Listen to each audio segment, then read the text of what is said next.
अस्सलाम वालेकुम दोस्तों, ये पाण उस्ताद बुखारी डिग्री कॉलेज दादू जे साईं अब्दुल सलीम सोलंकी क्रिकेट ग्राउंड ते मौजूद आहियूं। ऐं ही नौजवान आहिनि, यूथ आहे जेको दादू जो, उहो उन ग्राउंड ते जेको आहे सो पंहिंजो वक़्तु जेको आहे सो यूज़ करे पियो, रांदियूं खेॾनि पिया पंहिंजे सिहत जे हवाले सां, पंहिंजे जिस्मानी नशो नुमा जे हवाले सां। ही तमामु वॾो ग्राउंड आहे ऐं ख़ुशकिस्मती आहे दादू जी, दादू कॉलेज जी, त ही असां वटि जेको आहे सो क्रिकेट जो ग्राउंड आहे। ही साम्हूं हॉकी जो ग्राउंड आहे, पोइ ही ऐं पोएं पासे खां असां वटि फुटबॉल जा ग्राउंड आहिनि, इंडोर गेम्स जा जेके असां वटि ग्राउंड तयारु थिया थियनि।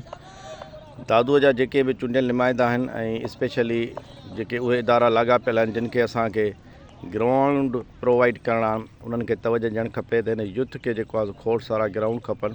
अगरि अव्हां यूथ खे ग्राउंड न ॾींदो त हीउ जेको यूथ आहे उहो वॾे तादाद में जेको आहे सो अहिड़ियुनि जॻहियुनि ते वेहंदो जिते उन्हनि जी ज़हनी ओसर न थींदी, नशे वारे पासे वेंदा, बुराई वारे पासे वेंदा, क्राइम वारे पासे वेंदा।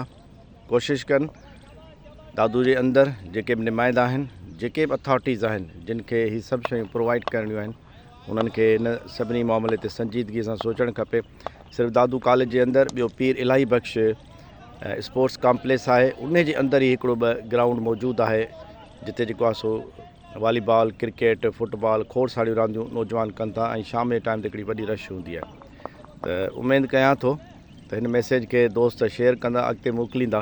हिन नौजवाननि हिन यूथ जे लाइ जेको आहे सो ग्राउंड हुअणु खपनि ऐं असां वटि यूथ डेवलपमेंट इंडोर गेम्स जो वॾो जेको आहे सो इंटरनेशनल ग्राउंड ठहे पियो ऐं उहो बि हिन नौजवाननि जे लाइ असां वक़फ़ु कंदासीं, हिननि लाइ खोलींदासीं उहे दरियूं उन जा त ही नौजवान अचनि उते ऐं पंहिंजी जेको आहे सो जिस्मानी, ज़हनी ऐं इख़लाक़ी तरबियत कनि। पाकिस्तान ज़िंदाबाद।